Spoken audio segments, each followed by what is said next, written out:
IB דיגיטל. ברוכים הבאים לפודקאסט נוסף מבית תזרימאים, ליקרון וקוליטיס. שלום מאזינים יקרים, וברוכים הבאים לפודקאסט נוסף של תזרימאים, הבית של חולי הקרון והקוליטיס בישראל. איתנו היום פרופסור אריאלה שטרית, מנהלת יחידת IB דימם במכון הגסטרו במרכז הרפואי שערי צדק. הפודקאסט מוגש כשירות לציבור ללא מעורבות בתכנים בחסות חברת אבווי וחברת פייזר. שלום פרופסור שטרית. שלום בת שבע. תודה ואיזה כיף שאת כאן איתנו. היום נרצה לשוחח על כותרת ושמה תרופות ביולוגיות ותת כותרות נוספות המסתעפות ממנה. נתחיל? בבקשה. אז הדבר הראשון שעולה תמיד, אצל מטופלים חדשים בעיקר, הוא החשש וחוסר הידע מול המושג תרופה ביולוגית. אולי נשאל קודם לכן, מדוע בעצם ניתנת תרופה ביולוגית? מה גורם לרופא להתחיל טיפול דווקא בביולוגי? הרי יש תרופות אחרות פחות חזקות שאפשר להתחיל איתן. מטופל שומע ביולוגי, זה נשמע לו כמו כמה קפיצות קדימה מדי. טוב, אז למעשה הייתי מתחילה קודם כל להסביר מה זה טיפול ביולוגי. יש הרבה מאוד חשש בקרב המטופלות מעצם המושג ביולוגי. אולי בגלל ההקשר למחלות ממאירות, שזה תמיד מזכיר את ההקשר הזה, ויש הרבה מאוד חשש מהנושא הזה, אבל צריך להבין שהמינוח טיפול ביולוגי בעצם מתכוון לטיפול שהוא הרבה יותר מוכוון מטרה. למעשה מדובר בטיפולים שהם נוגדנים, חד שבטיים, שמטרתם לדכא את התהליך הדלקתי. הם טיפולים שמכוונים כנגד חלבונים או ציטוקינים, שזה חומרים שמופרשים בגוף, ולמעשה מעודדי דלקת. כאשר אנחנו מדברים על טיפולים ביולוגיים, יש היום מגוון טיפולים כאלה, שהם מכוונים כל אחד מהם כנגד ציטוקין או חלבון, ומטרתם למעשה לתקן את חוסר האיזון שנמצא בחולים עם מחלות מעי דלקתיות, שבהן יש בעצם יותר שיפט או מעבר לכיוון של מעודדי דלקת, לעומת דיכוי דלקת. וברגע שאנחנו למעשה מדכאים את התהליך הדלקתי, אנחנו משיבים את האיזון החסר למטופלים האלה. אז קודם כל, עצם ההבנה שטיפול ביולוגי זה טיפול שהוא בעצם מכוון כנגד חלבון. כן? זה טיפול שהוא ביולוגי מעצם טיבו, אבל הוא לא קשור בכלל למחלות ממאירות. למעשה, הטיפולים הביולוגיים מהווים מהפכה גדולה בטיפול למחלות מעי דלקתיות. היום היכולת שלנו להגיע לשליטה במחלה, שליטה עמוקה, מה שנקרא. שליטה שמטרתה להביא קודם כל להפוגה קלינית, כלומר שהמטופל ירגיש טוב, לא יהיו לו תסמינים, להביא להפוגה ביוכימית, שזה נרמול של מדדי הדלקת, אני מאמינה שרובכם מכירים את ה-CRP שבדם והקלפרוטקטין בצואה, והדבר השלישי שהיום אנחנו יכולים להגיע אליו, זה הפוגה אנדוסקופית, כלומר שאנחנו עושים קולונוסקופיה, ולמעשה רואים ריפוי של הרירית, זה נקרא הפוגה עמוקה, וכל זה מושג היום בזכות הטיפולים הביולוגיים. אז צריך להבין שזה מהפכה, וזה בהחלט מאפשר לנו היום לטפל בכם טוב יותר. יופי, מעולה. האמת שהשאלה הבאה שלי הייתה באמת לגבי ההקשר של המילה ביולוגי, שבאמת הרבה מטופלים חוששים מעצם המושג ביולוגי, ורציתי שתפרקי לנו את זה לגורמים יותר עממיים, אז הנה כבר בתוך השאלה ענית על זה, כי בהחלט זה הדבר הראשון שצריך קודם כל להבין ולהירגע, שהמושג, המילה ביולוגי, היא ככה נקראת התרופה מעצם תהליך הפקתה, כך הבנתי, אבל זה לא משהו שהוא בעצם אמור להלחיץ. בכל אופן, אני כן רוצה לחדד קצת את השאלה הקודמת. יש מקרים שכן יש תרופות שהן אולי לא נקראות ביולוגיה, אבל התרופות שהיו בעבר, שעדיין לפעמים עושות את הפעולה, כמו פנטסה או אימורן, דברים כאלה. מטופלים לפעמים שואלים, למה ישר להתחיל עם הביולוגי, ולמה לא לנסות להגיע, האם אפשר להגיע באמת לאותה הפוגה, כמו שתיארת מקודם, שהיא גם אנדוסקופית וגם קלינית, גם בצורה של תרופה אחרת? אז קודם כל צריך להבין שמחלות הקרון והקוליטיס הן מחלות הטרוגניות, הן מחלות מגוונות.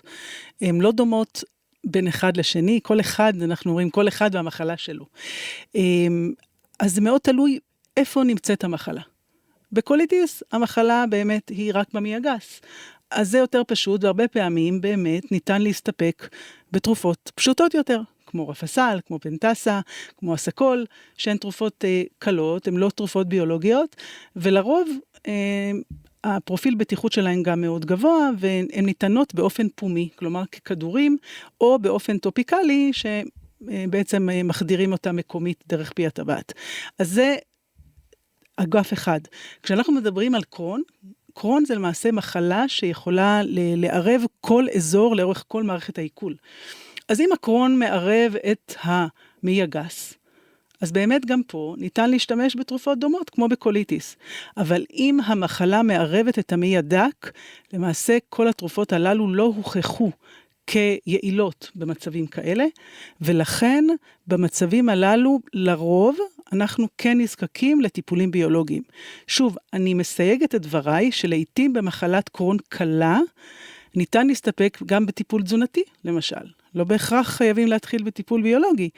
הרבה פעמים אנחנו משנים הרגלי חיים, מתחילים טיפול שכרוך בשינויים תזונתיים מפליגים, וזה בהחלט די כדי להחזיק את המטופל מאוזן ומבחינת המחלה ברגיעה. התרופות האחרות לא יעילות, בעבר היה גם שימוש בתרופה שנקראת הימורן, היום פחות ופחות, כמובן מטופל שמאוזן על הימורן, אנחנו לא מחליפים את הטיפול, אבל פחות מקובל להתחיל את הטיפול הזה כטיפול יחיד. לעתים טיפול קומבינציה יחד עם תרופה ביולוגית, כן, בעיקר עם תרופות כמו רמיקייד או רמסימה, אבל כטיפול בודד, היעילות שלו היום נחשבת פחותה בהשוואה לטיפולים ביולוגיים, וגם פרופיל תופעות הלוואי לא בהכרח פחות משל הטיפולים הביולוגיים, אז לא רואים בזה יתרון ולהתחיל דווקא את הטיפול הזה. אוקיי, מצוין. אז בעצם הסכמנו שטיפול ביולוגי הוא חיוני, לא מפחיד בכלל ויעיל, ואפילו מדויק יותר בתרופות החדשות. אז כעת נראה מה צריך לעשות בשביל להתחיל לטפל. ידוע שטיפול ביולוגי מחליש את מערכת החיסון, ולכן מי שאמור להתחיל טיפול כזה, מקבל התוויה של בדיקת מנטור וקבלת חיסונים. אילו חיסונים מתבקש המטופל לעשות, ולמה דווקא אלו? האם הטיפול בעצם פוגע במקומות מסוימים של מערכת החיסון, שעלולים להחליש דווקא את הריאות למשל, או דווקא את האזור שאחראי על התפרצות של שלבקת? כלומר, השאלה היא למה דווקא יש התוויה לחיסונים מסוימים, וכאילו הוא לא מקבל בעצם התוויה לקבל הרבה חיסונים, אלא חיסונים ספציפיים, ובאותוך זה אני כבר אשאל האם יש שוני בין תרופה לתרופה במקומות שהיא מחלישה את המערכת, כי לא בכל תרופה ביולוגית צריך את אותם חיסונים. טוב, זו שאלה חשובה. למעשה לפני התחלת טיפול ביולוגי, כפי שהזכרת, אנחנו מבצעים מספר בדיקות. על מנת באמת שנוכל להתחיל בטיפול, שמטבע הדברים הוא בעל השפעה על מערכת החיסון, חשוב לנו לבדוק שאין איזשהו זיהום חבוי שמסתתר אצל המטופל שעלול להתעורר בעקבות הטיפול הביולוגי.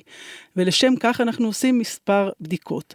הבדיקה הראשונה היא לבדוק אם אין שחפת חבויה. לצורך כך, מטופל מבצע או תבחין מנטו, שזה תבחין אור שנעשה בשני שלבים, והתבחין המקביל לו, שלא תמיד הקופות מאשרות לבצע, זה בדיקת דם לקוונטיפרון, שהיא מאוד אמינה, וגם היא יכולה להצביע על שחפת סמויה. בנוסף לכך מבצעים צילום חזה, שוב לראות אם יש סימנים של שחפת בעבר, או משהו שיכול להצביע או להכווין לכיוון הזה. אז זה מבחינת זיהום שחפתי. הדבר הנוסף שאנחנו מבצעים זה בדיקת דם סרולוגית, בדיקת נוגדנים להפטיטיס, שזה דלקת נגיפית של הכבד, הפטיטיס B ו-C, ולבדוק האם החולה מחוסן שיש לו מספיק נוגדנים להפטיטיס B. אלה הדברים שלמעשה חובה לבצע לפני התחלת טיפול ביולוגי. במידה ולמטופל אין עדות לאיזשהו זיהום חבוי בשני שתי המחלות הללו, אז ניתן להתקדם. את שאלת לגבי חיסונים. אז באמת נכון, הטיפולים הביולוגיים גורמים לאיזושהי החלשה מסוימת של מערכת החיסון, כאשר ההחלשה הזו לא דומה בין טיפול לטיפול.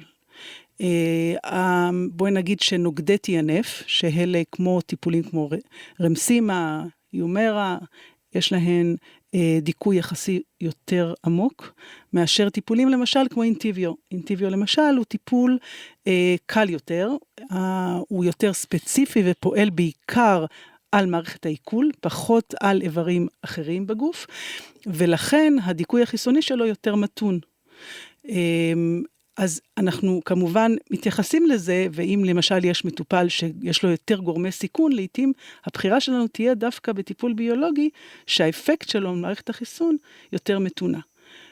אבל היתרון הזה לעתים מהווה חיסרון, כן? בחולים מסוימים שבהם יש ביטויים מחוץ למערכת העיכול, כמו ביטויים פרקיים, או ביטויים אוריים, או ביטויים בעיניים, טיפול שהוא יותר ממוקם, יהיה פחות יעיל. אז גם פה זה פקטור שמכוון אותנו באיזה טיפול לבחור עבור המטופל הספציפי. לגבי חיסונים, שוב, גם כאן יש תרופות שיותר גורמות לעוררות של מערכת החיסון, ואולי לאיזשהו נטייה לזיהומים. למשל, דיברת על שלווקת חוגרת, אז באמת נוגדי TNF, וגם טיפולים שלא דיברנו עליהם, כמו מולקולות קטנות. ודאי חלקכם שמעתם על תרופה כמו רינבוק או קסלג'אנס, שהן שייכות למשפחה נוספת, לא המשפחה הביולוגית.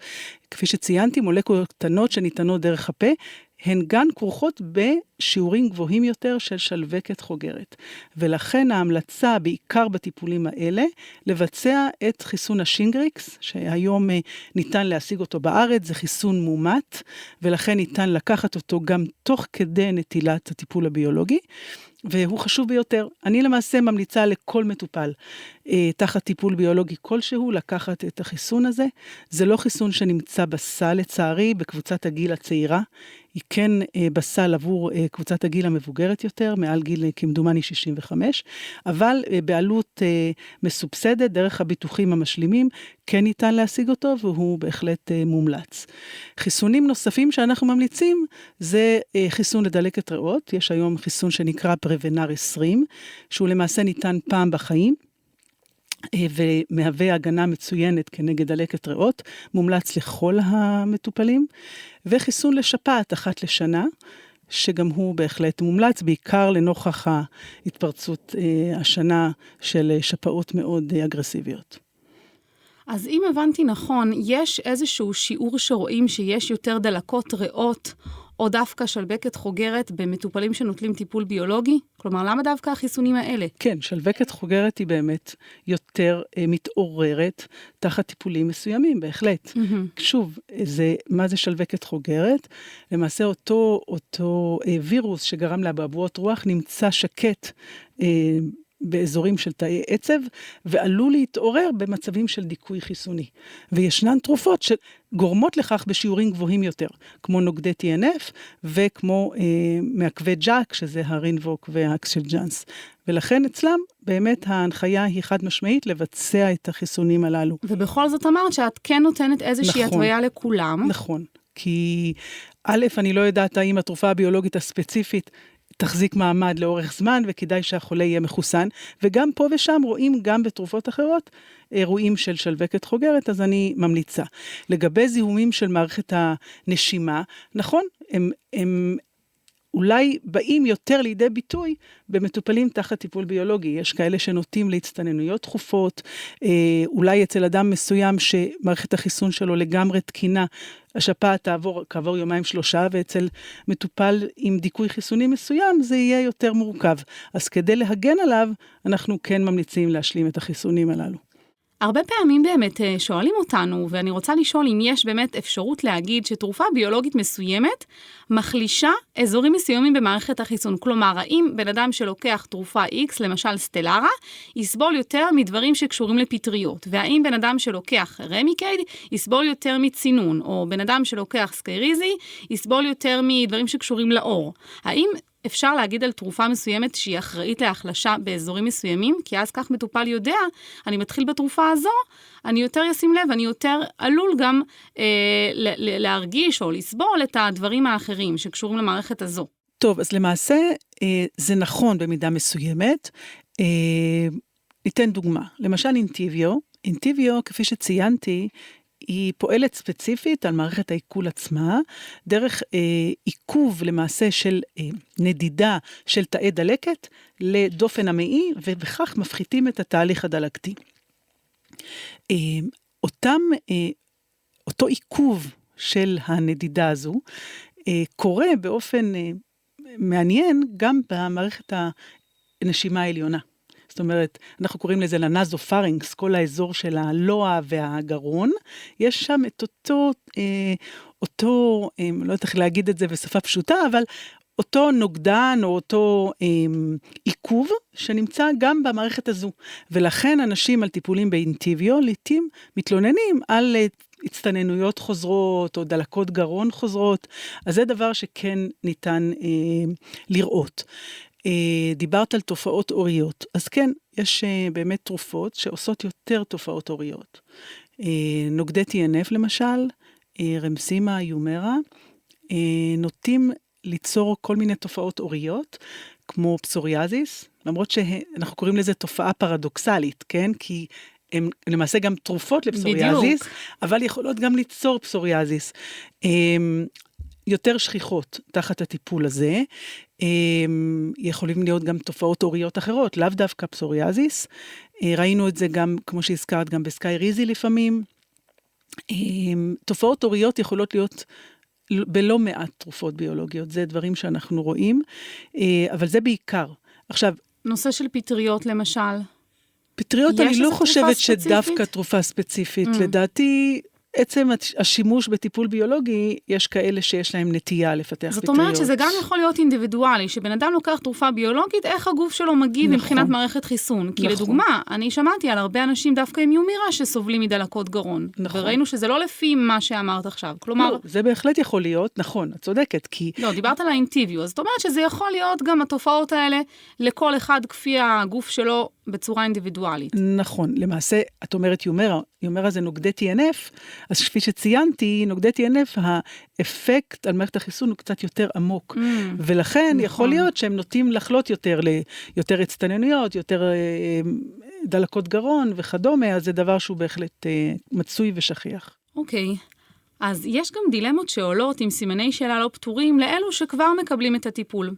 למשל, כשלא מרגישים טוב וצריכים לקחת את הטיפול הביולוגי. כל פעם זוהה שאלה אצלנו בפורום, האם אני יכולה לקחת את הטיפול הביולוגי אם יש לי דלקת גרון, אם אני לא מרגישה טוב, אם יש לי חום. בואי נעשה סדר מתי אין שום בעיה לקחת את התרופה, מתי מומלץ לחכות ועד מתי חייבים להמתין ועד כמה באמת כדי לקחת את הטיפול בזמן של איזושהי מחלה. טוב, אז זו באמת שאלה מתעוררת חדשות לבקרים, גם אנחנו מוצפים בשאלות כאלה. אז בואי נגיד כך, מחלת חום, בעת מחלת חום חריפה, ודאי אין לקחת את הטיפול הביולוגי, וראוי להמתין, לפחות עד לירידת החום. זה ודאי בחום פעיל לא לקחת. דלקת גרון, למשל, זה 10 ימים של אנטיביוטיקה, אז לא חייבים לחכות עד סיום האנטיביוטיקה, אבל לפחות לנסיגת החום ולהטבה במצב הכללי. אם אדם קצת מצונן או קצת כואב לו הראש, זה לא מהווה התוויית נגד לנטילת התרופה. ודאי אשפוז עם זיהום חריף לא לקחת. פרט לכך, לא אמור להיות אירוע שבו צריך להשהות את הטיפול הביולוגי. אוקיי, אז פשוט צריך לדעת שעם חום, אז ודאי כדאי להמתין, אבל שוב, לא צריך לחכות בכל פעם עד לסיום כל המחלה, או אם זה דלקת, אלא פשוט להמתין להרגשה קצת יותר טובה, נכון. ובצינון קלאסי אין שום בעיה. נכון. אז מצוין. זה מבהיר לנו, ומקווה שזה באמת יפחית את ריבוי השאלות אצלנו ואצלכם. התרופה הביולוגית בפעולה האידיאלית שלה, ולשם בעצם כולנו חותרים, גם המטופל וגם הרופא, היא להיטיב עם הדלקת עד שנוכל לראות את המדדים נמוכים יותר.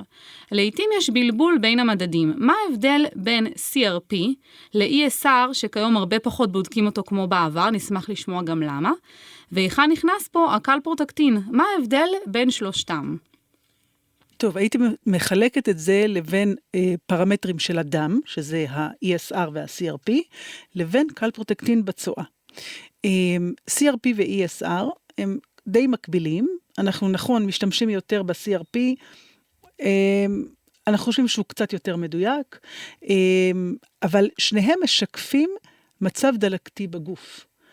אני מדגישה בגוף, כלומר, הם לא ספציפיים דווקא למחלת הקרון או למחלת הקוליטיס, גם זיהום כלשהו, מספיק שפעת, הצטננות, דלקת בשתן, כל דבר שהוא, עלול לגרום לכך שה-CRP יעלה.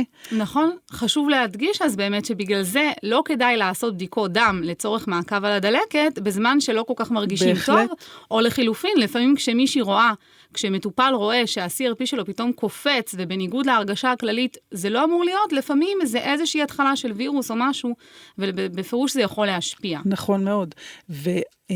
והקלפרוטקטין, לעומת זאת, הרבה יותר ספציפי. מכיוון שזה חלבון שמופרש בצואה במצבי דלקת, אז ודאי שכשהוא גבוה, אז הוא הרבה יותר מדויק ומשקף את התהליך הדלקתי במעי.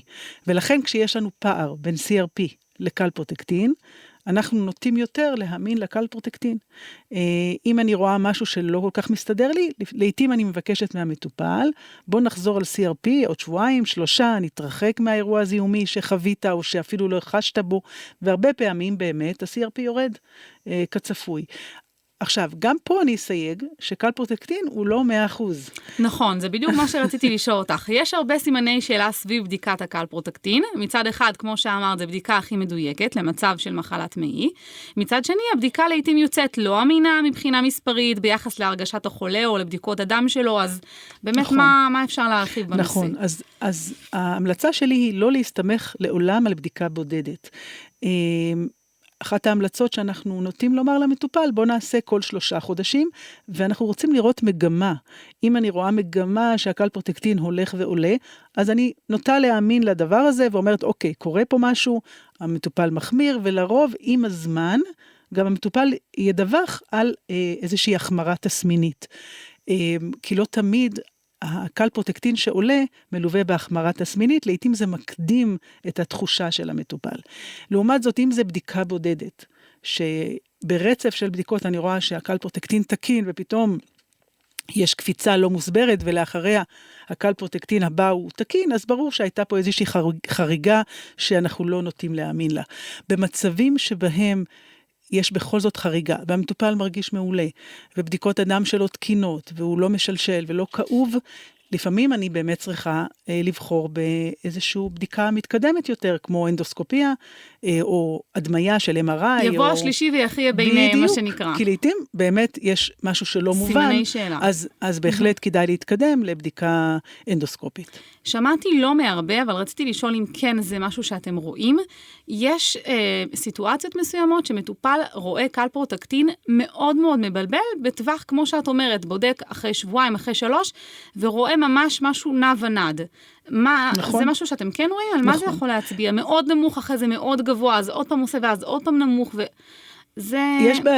יש בעייתיות בבדיקה הזו. יש אפילו שונות אם לוקחים את זה בבוקר או בערב, יש שונות בין תקופות, אין כאן משהו שהוא קונסיסטנטי, זה לצערנו הרב, עדיין אין לנו משהו שהוא מדויק ב100%, ולכן צריך לקחת את זה בערבון מוגבל, נכון, צריך תמיד לקחת את התוצאות הללו בקונטקסט של המטופל, הבדיקות שקיימות וכו', ועל סמך כל הממצאים הללו להסיק מסקנות ולהתקדם בבירור.